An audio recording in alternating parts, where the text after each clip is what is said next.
आज आप को दिख रही है भारतीय जनता पार्टी बड़े जोर शोर से पूरी ताकत से बडगाम का चुनाव लड़ रही है और जो लोगों के अंदर एक एंथुसियाज्म देख रहे हैं, ये सिर्फ भारतीय जनता पार्टी की अच्छी पॉलिसीज के लिए ही नहीं, ये जो नेशनल कॉन्फ्रेंस ने और अब्दुल्ला परिवार ने कश्मीर के लोगों के साथ धोखा किया है, कश्मीर को रक्तरंजित किया है, लहूलुहान किया है और हर फ्रंट पे कश्मीर को इन्होंने मैं धोखा ही कहूंगा, धोखा दिया है। कल एक बहुत बड़ी जिंदा मिसाल उमर अब्दुल्ला साहब के मुंह से देखने को मिली। एक साल पहले वो कहते हैं कि स्मार्ट मीटर किसी कीमत पे नहीं होना चाहिए, यहाँ गरीब लोग हैं, पता नहीं पावर कब आए कब जाए, और फिर ये कहते हैं कि नेशनल कॉन्फ्रेंस की सरकार आएगी, स्मार्ट मीटर लगने नहीं देगी। और कल वो जस्टिफाई कर रहे हैं कि उनकी आंटी के घर में स्मार्ट मीटर लगा है, इसलिए बडगाम के किसी गरीब के घर भी लगे क्योंकि उनकी आंटी और गरीब की आंटी बराबर ही है। अरे तुम तो गोल्डन स्पून से, सिल्वर स्पून से खाने वाले लोग हो, तुम गरीबों के साथ क्या तुलना कर रहे हो, क्या कंपैरिजन कर रहे हो। इन सारे धोखों को बेनकाब करने के लिए बडगाम की जनता ने कमर कस ली है। भारतीय जनता पार्टी ने पहल की है। नरेंद्र मोदी जी की गरीबों के हित की जो पॉलिसीज हैं, हम ग्राउंड पे लेके निकलेंगे और जरूर ये सीट जीतेंगे। बीजेपी ने पहली बार यहाँ पर कैंडिडेट उठाया था, आज 2025 उठा रहे, आपको लग रहा है कि आप लोग सपोर्ट करेंगे खासकर बीजेपी को? हमें पूरी उम्मीद है जिस प्रकार से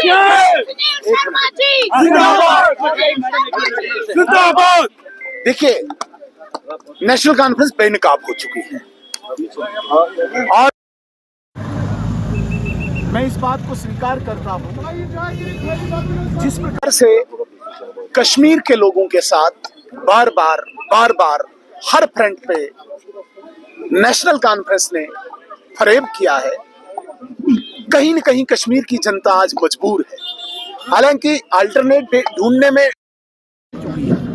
अब वो अल्टरनेट भाजपा में देखते हैं तो ये हमारे लिए खुशकिस्मती होगी, लेकिन ये तय हो चुका है कि अब एक बहुत बड़ी लड़ाई, बहुत बड़ी जंग कश्मीर में होने वाली है। वो परिवारवाद के खिलाफ होगी, क्योंकि अब अब्दुल्ला खानदान की गुलामी कश्मीर की जनता बर्दाश्त नहीं करेगी।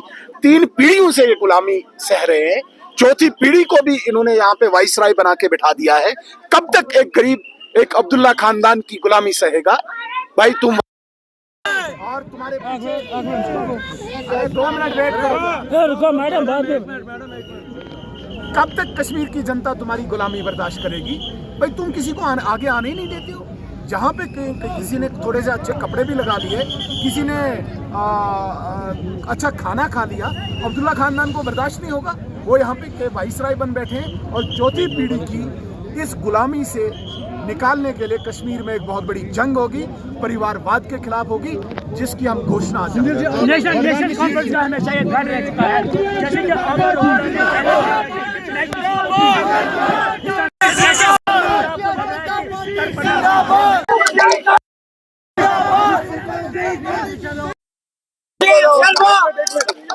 मैं जनाब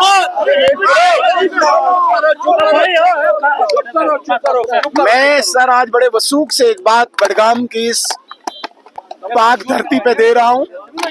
बहुत जल्दी नेशनल कॉन्फ्रेंस ताश के पत्तों की तरह गिरेगी, आप यकीन माने इस बात को। नेशनल कॉन्फ्रेंस के एमएलए दर बदर आपको दिखेंगे, एक एक दरवाजे पे दिखेंगे। और जिस नेशनल कॉन्फ्रेंस पे अरे 2 मिनट वेट करो, जिस अब्दुल्ला खानदान की नौकरी, जिस अब्दुल्ला खानदान की गुलामी करके कुछ एमएलए यहाँ की जनता को भी गुलाम बनाना चाहते हैं, अगर एमएलए नहीं सुधरे, गुलामी से बाहर नहीं आए, यहाँ की जनता उन्हीं के खिलाफ एक लड़ाई छेड़ेगी। एक बात और मैं कहना चाहूंगा, राज्यसभा इलेक्शंस की बात करेंगे, ऐसा कहा जाता है कि बीजेपी और नेशनल कॉन्फ्रेंस ने ऑलरेडी गेम सेट किया राज्यसभा इलेक्शंस के लिए। हम क्या गेम सेट करेंगे? वो कौन होते हैं हमारे साथ गेम सेट करने वाले? 41 एमएलए की पार्टी वर्सेस 1648 एमएलए, 1.5 MP उनके वर्सेस 500 एमएलए। हम क्या उनके साथ? वो हमारे दरवाजे पे आ सकते हैं। भारतीय जनता पार्टी को कोई आवश्यकता नहीं है नेशनल कॉन्फ्रेंस के दरवाजे पे, उनको हमारी जरूरत है। सुनील जी, बीजेपी लीडर जो गिरिराज सिंह है, उन्होंने कहा मुसलमान हरामखोर है। नहीं, ऐसा नहीं कहा, ऐसा नहीं कहा, मुझे नहीं लगता ऐसी बात कही।